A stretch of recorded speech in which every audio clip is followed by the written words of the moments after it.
for no one. No one but me. We dance to the drums of war, and all our hearts beat as one. Patch 2.13 was a bit of a nothing patch in terms of the meta. It brought some new cosmetics as well as the new Bilgewater single player campaign, which is obviously fantastic to see, but I know the hardcore fans on this channel would prefer some new decks to dominate the meta. Now that the meta has settled after all the new cards were introduced, will there be any new decks dominating the game? Well, this video is going to reveal all and look at the top 3 decks in this patch. This is Best Meta Decks Patch 2.13.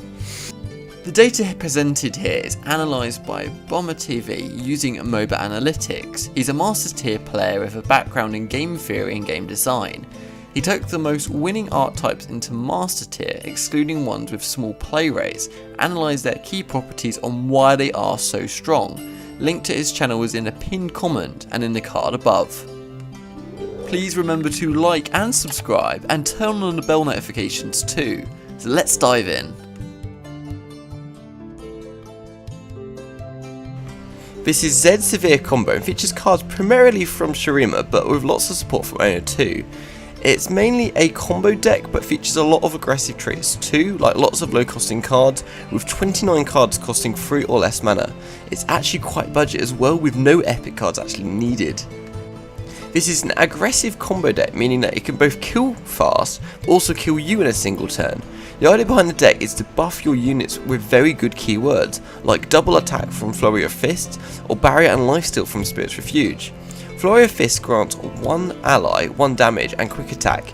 If they already have quick attack, like many of the cards in this deck, then it grants you double attack instead. To take advantage of his buffing, we have champions that multiply these effects. For example, you've got Zed with summoned living shadows with his stats when he attacks, and even when he levels up, these living stats also gain his keywords here, so you can already start to kind of picture what the combo is here. Sevir's leveled up effect grants all attacking allies her keywords. By default she has quick attack and spell shield. Link this to your other buffing cards and you're going to have an army of buffed attacking units, and it's going to be a really nice finishing combo. The rest of the cards are basically here for very efficient, aggressive kind of strategies, and there's not really much going on rather than them being aggressive. So this includes Young Rich, who can support allies by giving them quick attack and 1 damage, and Rune Runner, which obviously has 6 damage, and Overwhelm, basically making him quite a big unit to deal with. So overall it's a very fast deck, which can be crazy with some very good combinations sometimes. This deck has been around a little while but came back into the meta with the introduction of Viego and Akshan. It started as a meme deck but with a little bit of refinement from new cards, it actually got itself to the top of the meta. So there's definitely a touch of fresh air at the moment, and also it's kind of giving a bit of attention to old champions like Zed, who has not really been around lately. Here is another deck you'll definitely recognise. It's Pirate Aggro, featuring cards from Noxus and Bilgewater. It's an aggro deck with a very mixed mana cost, with several cards costing all the different mana costs from 1 to 5. It's quite an expensive deck to build with 8 epic cards in total. The power cards here are Misfortune and Gangplank. Even if Misfortune will struggle to level up, she's here just a consistent way basically to level up Gangplank and make your board much more threatening on your attacking turns. Gangplank can then end the game against wide boards and therefore making aggro mirror matches quite easy with this deck. This deck wants to develop a board early on, and you can do this with a very quick start to the game with burn cards such as Lieben Saboteur and Jagged Butcher. Afterwards, it has a lot of ways to end the game with burn with units like Imperial Demolitionist or Jack the Winner. Jack the Winner creates a Sleep with the Fishes each round, which deals 2 to an ally to deal 2 to the opposing Nexus. You also have Zap Spray Fin, which will be able to draw you a Noxen for Vor, always, as this is your only spell card with 3 or less mana, and this is obviously a fantastic card in this deck which can be very aggressive. If you reach late game, you can quickly close the game with Captain Farron and Decimate. Using the Overwhelming Captain Farron and the pure blood damage from Decimate will quickly reduce your opposing Nexus to 0. So overall this is a pretty solid deck and a very fast one too, so if you want to rank up quickly, this is definitely an option I recommend. Pirate Aggro receives a nerf to Captain Farron, but some deck lists of this Pirate Aggro archetype don't even include him.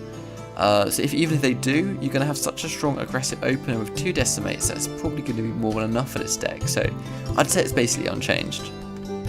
Now that the meta's a little bit more kind of back to normal, this deck continues to be one of the most broken aggressive strategies there is in the game currently, so hence why it's at this spot and dominating the meta. This is Irelia Azir and features cards mostly from Iona with a good amount of Shurima cards too. It's a fairly standard mix of followers and spells. Like many aggro decks, most of the cards have a low mana cost, with a huge number of cards costing 1 or 2 mana. It's actually fairly budget to build as well, with not a single epic card needed. This deck is super aggressive. The main idea is to summon lots of units, go wide, meaning lots of units on the board basically, and attack as many times as possible. Azir and Empress DS have the effect to summon a Sand Soldier on attack, so if you have both cards on the field, you're going to get 2 Sand Soldiers with every attack you do. Absolutely insane value. There's been a new keyword added to the game, Blade Stance.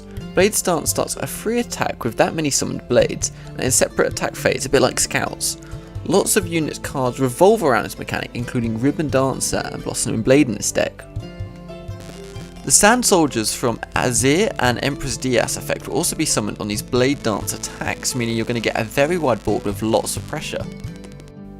Cards like Sparring Student and Green Grey Duo both have effects that gain power when other units are summoned, meaning you can quickly build them up into threats each round with obviously all the blades that are being summoned, all the Sand Soldiers, and meaning you can have a really wide board with big power units too.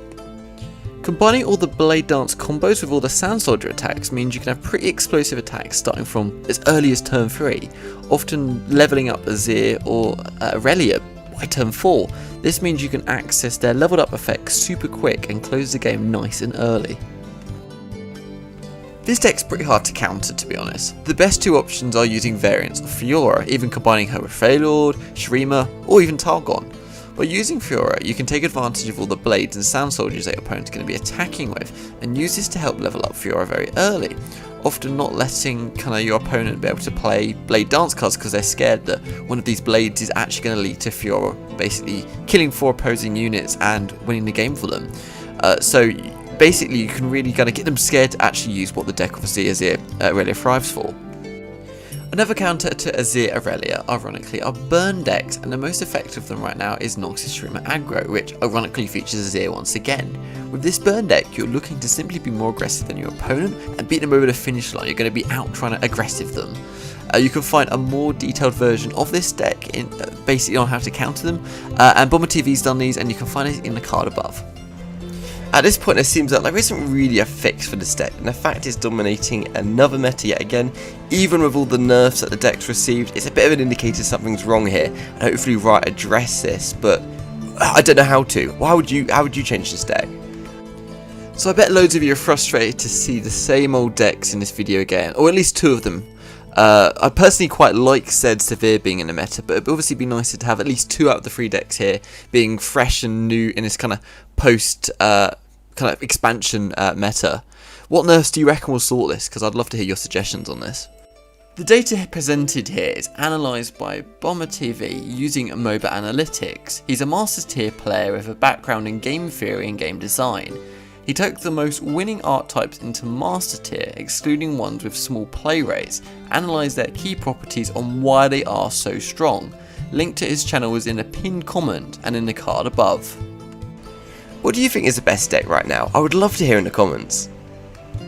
Up next is Best Meta Decks Patch 2.14, taking a look at the new meta after the upcoming balance changes that we're going to expect in the 2.14 balance patch. I've recently set up an Instagram account, @LawGuides, and I'll be doing a giveaway shortly. Please follow this account for see posts about new videos, and we'll be in a chance of winning this giveaway. Please remember to like and subscribe, and turn on bell notifications too. See you next time, guys.